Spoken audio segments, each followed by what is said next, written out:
டிஎம்கேல இணைஞ்சது தொடர்பா விளக்கம் அளிச்சிருக்காங்க கோவை வைஷ்ணவி. தாவேக்கால ஒர்க் பண்ணிட்டு வந்த வைஷ்ணவி அவர்கள் இப்போ ரீசெண்டா தான் அந்த கட்சியில இருந்து விலகிய நிலையில இன்னைக்கு தன்னை டிஎம்கேல இணைச்சிருக்காங்க. டிஎம்கே முன்னாள் அமைச்சர் செந்தில் பாலாஜி அவர்கள் முன்னிலையில டிஎம்கேல இணைஞ்சிருக்காங்க கோவை வைஷ்ணவி. இதுக்கடுத்து செய்தியாளர்களை மீட் பண்ண வைஷ்ணவி பாஜகவுடைய இன்னொரு திரையாதான் தாவேக்கா இருக்கு. தாவேக்கால கிட்டத்தட்ட ஒரு வருஷமா பயணம் பண்ணேன். அரசியல்ல இளைஞர்களுக்கு தமிழக வெற்றி கழகம் முன்னுரிமை கொடுப்பாங்க அப்படின்னு நினைச்சோம். அதனாலதான் இளைஞர்கள் இளம் பெண்கள் தாவேக்கால இணைஞ்சாங்க. ஆனா அதிருப்தி தான் மிச்சம். அவங்க இளைஞர்களுக்கு முன்னுரிமை கொடுக்கல. இன்னைக்கு தினம் டிஎம்கேல இணைஞ்சிருக்கேன் அப்படின்னு சொல்லியிருக்காங்க. அது மட்டும் இல்லாம டிஎம்கேல இணைஞ்சது தொடர்பா வைஷ்ணவி அவர்கள் வெளியிட்டிருக்கிற அறிக்கையில, அன்பான உறவுகள் அனைவருக்கும் வணக்கம். நான் கடந்த மே 3ஆம் தேதி தாவேக்காவில் இருந்து விலகினேன். நான் ஒருபோதும் பதவிக்காக ஆசைப்பட்டது கிடையாது. எனது நோக்கம் சமூக பணி செய்வதே.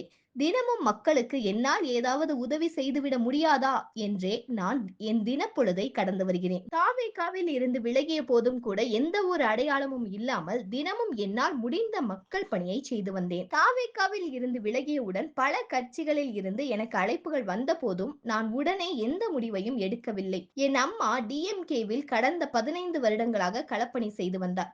நான் தாவேகாவில் இணைந்த சில மாதங்களுக்கு பிறகு எனக்கு உறுதுணையாக இருக்க வேண்டும் என்பதற்காகவும் எனது அரசியல் பயணத்திற்காகவும் என் அம்மா தன்னுடைய அரசியல் வாழ்க்கையை கூட இழக்க தயாராக இருந்தார். ஆனால் நான் படும் கஷ்டங்களை கண்டு எனது தாயும் மன உளைச்சலுக்கு தள்ளப்பட்டார். இப்போது நான் தீர்க்கமான முடிவை எடுத்திருக்கின்றேன். எனது சமூக பணி தொடர நானும் எனது குடும்பமும் பாதுகாப்பாக இருக்க தெளிவான மக்களுக்கான அரசியலை கையில் எடுக்க வேண்டும் என்றால் அது திராவிட முன்னேற்ற கழகத்தால் மட்டுமே முடியும் என்று முடிவு செய்துள்ளேன். தமிழக வளர்ச்சிக்கு குறிப்பாக பிறக்கும் குழந்தை தொடங்கி மழலை பிள்ளைகள், பள்ளி மாணவர்கள், கல்லூரி மாணவ மாணவி இளைஞர்கள், பெண்கள், குடும்ப தலைவிகள், தொழிலாளர்கள், முதியவர்கள், மாற்றுத்திறனாளிகள், அனைத்து துறை அரசு ஊழியர்கள் என எல்லா தரப்பிற்குமான அரசாக தளபதி மு.க.ஸ்டாலின் சிறப்பாக வழிநடத்தி வருகிறார். சட்டம் ஒழுங்கு, பெண்கள் பாதுகாப்பு, கல்வியில் வளர்ச்சி, புதிய வேலை வாய்ப்புகள் என மற்ற மாநிலத்திற்கே முன்னோடி மாநிலமாக தமிழ்நாடு திகழ்கிறது.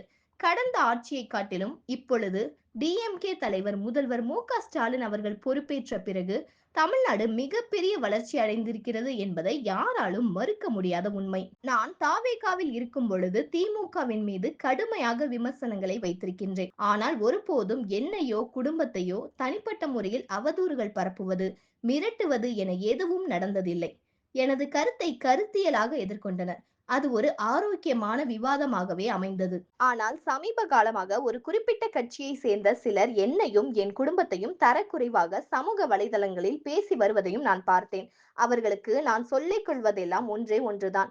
என் நெஞ்சில் குடியிருக்கும் நண்பா நண்பீஸ், கருத்தை கருத்தியலாக எதிர்கொள்வோம், களத்தில் சந்திப்போம். இனி எனது சமூக பணி முழு வீச்சுடன் திராவிட முன்னேற்ற கழகத்தில் இருக்கும் என்பதை தெரிவித்துக் கொள்கிறேன். நீங்கள் செய்து கொண்டிருக்கும் மக்கள் பணிக்கு எந்த இடையூறும் வராது. நீங்கள் தொடர்ந்து களத்தில் இருந்து செயல்படுங்கள் என நம்பிக்கை கொடுத்த முன்னாள் அமைச்சர் டிஎம்கே மேற்கு மண்டல பொறுப்பாளர் செந்தில் பாலாஜி அண்ணன் அவர்களுக்கும், கோவை வடக்கு மாவட்ட செயலாளர் ரவி அண்ணன் அவர்களுக்கும், மாநகர மாவட்ட செயலாளர் கார்த்திக் அண்ணன் அவர்களுக்கும், தெற்கு மாவட்ட செயலாளர் தளபதி முருகேசன் அண்ணன் அவர்களுக்கும், கவுண்டன்பாளையம் பகுதி செயலாளர் சரத் விக்னேஷ் அண்ணன் அவர்களுக்கும், கவுண்டம்பாளையம் வட்டக்கழக செயலாளர்களுக்கும் மற்றும் அனைத்து நிர்வாகிகளுக்கும் எனது மனமார்ந்த நன்றியை தெரிவித்துக் கொள்கிறேன். மேலும் எனக்கு ஆதரவாக இருந்த அனைத்து நல்வுள்ளங்களுக்கும் நன்றி அப்படின்னு சொல்லியிருக்காங்க.